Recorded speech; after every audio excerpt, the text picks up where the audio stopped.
So, in going along in the same vein, ties with China won't hurt relations with India, says Russia. It already has, right?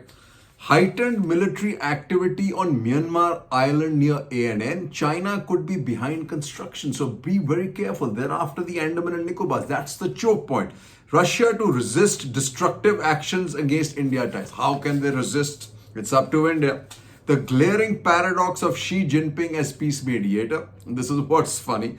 The paradox of Xi donning the mantle of a global peace mediator while increasing Chinese military spending and urging his armed forces to strengthen military training in preparation for war is glaring. Now, who is he getting ready to war with, right?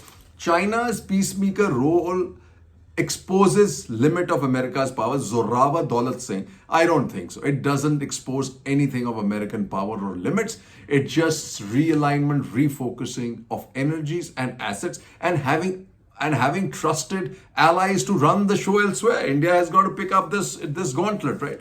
Saudi Iran resumed ties after 7 years. I don't think they're going anywhere. Knowing Saudis, Shia, Sunni conflict, nothing at all. But India is out there, right? Saudi cabinet okays cooperation with Indian intel body.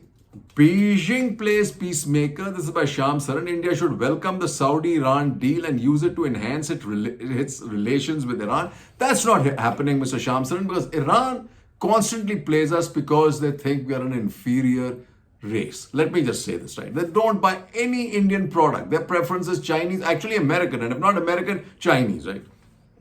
India has so far avoided commenting on the Iran-Saudi detonate. It should welcome it and use it to seek a closer and enhanced relationship with Iran. There is little doubt that while India has been successful in expanding its relations with key actors in West Asia, it has ended up with diminished relations with Iran. It is not in its interest to see China entrench itself in a country that is strategically important, quite apart from being one with which we enjoy long-standing civilizational affinity. Civilizational affinities be damned. I mean, only bad. I mean, what civilization? They kind of looted and plundered, right?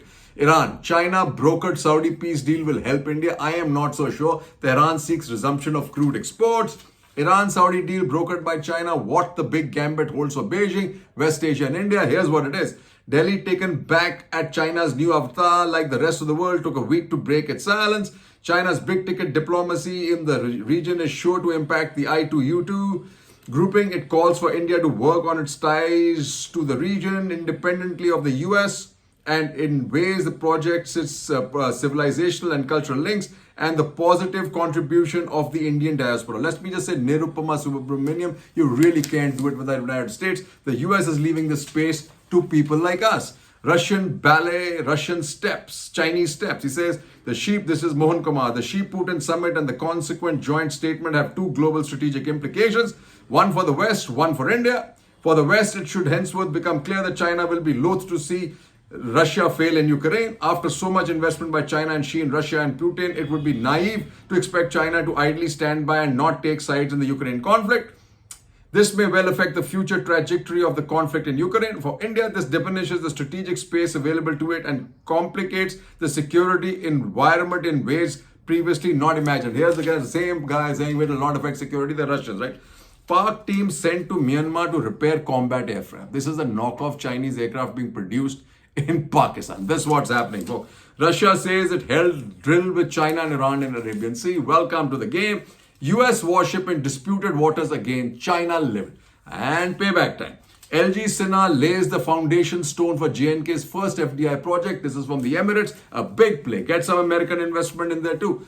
Need LCA delivery and medium fighters on time, says IAF. It's time, I'm saying, to lease these medium fighters like the F-18s, the F-16s from the United States and go in for the F-35 platform. She praises Saudi-Iran rapprochement in ties. Well, ain't going anywhere. He can keep praising. But you see it. He's so sanctimonious bullshit that he is, right? She, right? And we fall for it all over the place. We won't play his name anywhere because we're so scared, it seems, at this point. But Bhutan has, folks, thrown the cat amongst the pigeons of our national security system. 3 cheers.